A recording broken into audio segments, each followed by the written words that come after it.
Assalamualaikum warahmatullahi wabarakatuh. Perkenalkan, saya Dea Amalia dari kelas 1 PK 2 dengan NIM 9620220036, absen 9. Di sini saya akan mempresentasikan pengantar manajemen bab 14 dengan materi-materi sebagai berikut. Pertama, tipe pengawasan, yang kedua teknik-teknik pengawasan, yang ketiga tahap-tahap proses pengawasan, keempat kriteria pengawasan yang efektif, kelima perancangan proses pengawasan, keenam bidang-bidang pengawasan strategis, dan yang terakhir alat bantu pengawasan manajerial. Masuk ke materi yang pertama yaitu tipe pengawasan. Nah, pengawasan itu terbagi menjadi 3, pengawasan pendahuluan yang memusatkan perhatian pada masalah, mencegah timbulnya deviasi-deviasi pada kualitas serta kuantitas sumber daya yang digunakan pada organisasi-organisasi. Sumber-sumber daya ini harus memenuhi syarat pekerjaan yang ditetapkan dan struktur organisasi yang bersangkutan. Yang kedua, pengawasan pada saat pekerjaan berlangsung. Pengawasan yang terjadi ketika pekerjaan dilaksanakan. Memonitor pekerjaan yang berlangsung guna memastikan bahwa sasaran telah dicapai. Direction berhubungan dengan tindakan-tindakan para manajer sewaktu mereka berupaya untuk yang pertama mengajarkan para bawahan mereka bagaimana metode serta prosedur yang tepat dan mengawasi pekerjaan mereka agar pekerjaan dilaksanakan sebagaimana mestinya. Dan yang ketiga, pengawasan feedback. Pengawasan feedback itu mengukur suatu kegiatan yang telah dilaksanakan guna mengukur penyimpangan yang mungkin terjadi atau tidak sesuai dengan standar. Pengawasan yang diputuskan pada kinerja organisasional di masa lalu. Selanjutnya, materi kedua itu teknik-teknik pengawasan. Nah, dari pendapat Kons, mengklasifikasi teknik pengawasan berdasarkan berbagai hal, yaitu pengawasan langsung dan tidak langsung.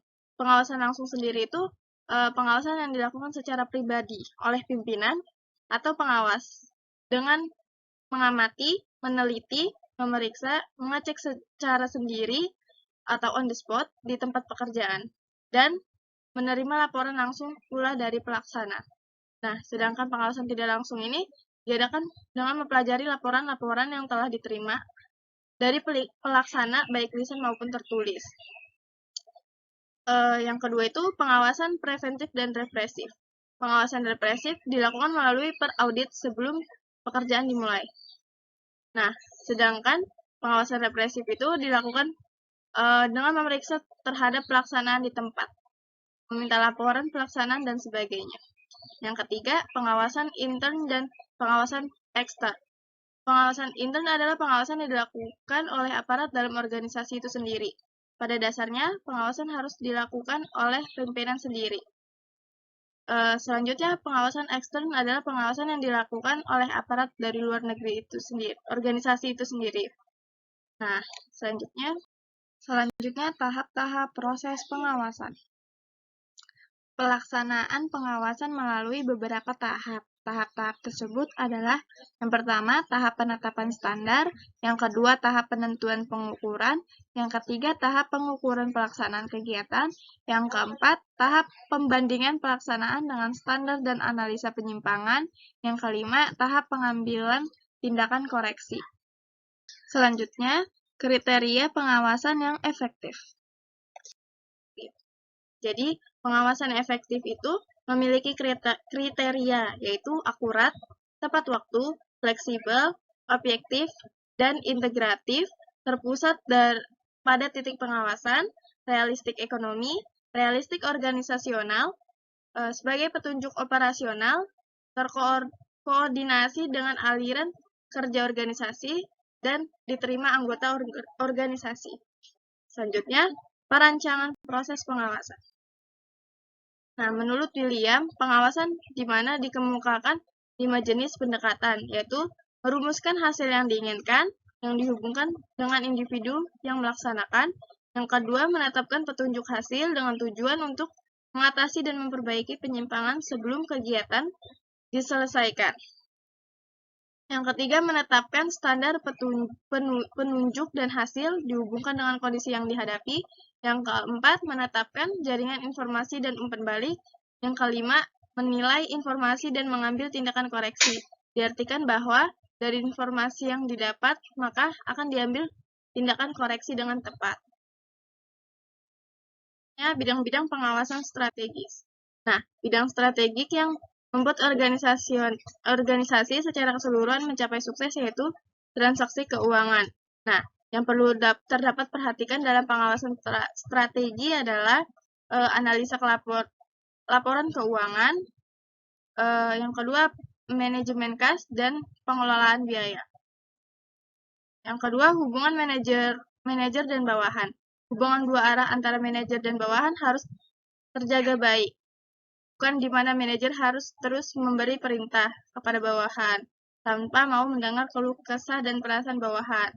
Nah, yang ketiga, operasi-operasi produktif. Operasi-operasi produktif dalam hal ini adalah kegiatan perusahaan yang dapat memberikan hasil keuntungan bagi kelangsungan perusahaan. Selanjutnya, alat bantu pengawasan manajerial. Nah, alat-alat pengawasan yang paling dikenal dan paling umum digunakan itu adalah yang pertama, manajemen pengecualian.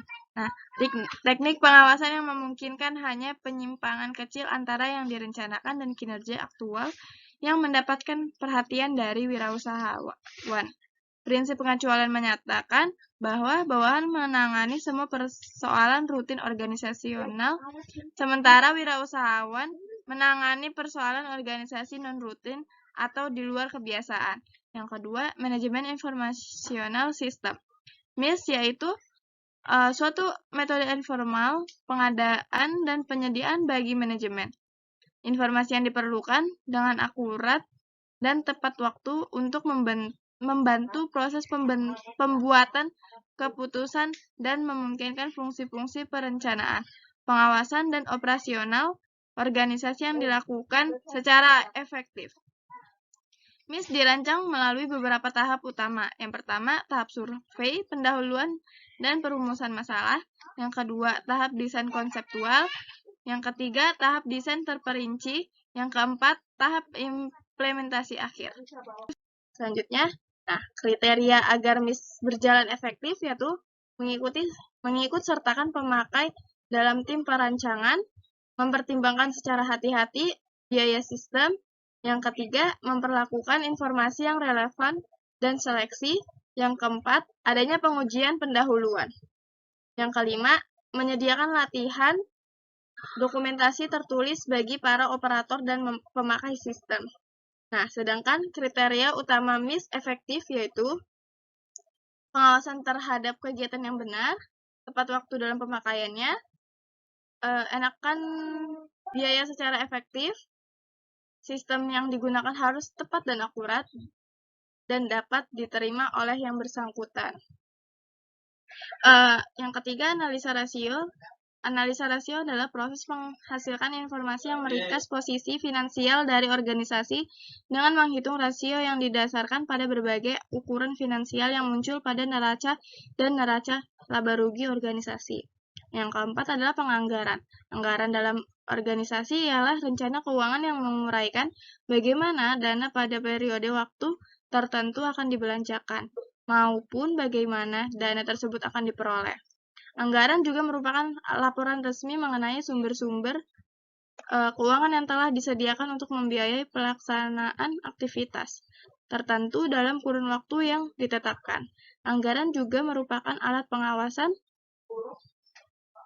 Anggaran adalah bagian fundamental dari banyak program pengawasan organisasi. Pengawasan anggaran dan budgetary control itu sendiri merupakan suatu sistem sasaran yang telah ditetapkan dalam suatu anggaran untuk mengawasi kegiatan-kegiatan. Nah, sekian dari presentasi saya. Bila ada salah, mohon dimaafkan. Saya tutup. Assalamualaikum warahmatullahi wabarakatuh.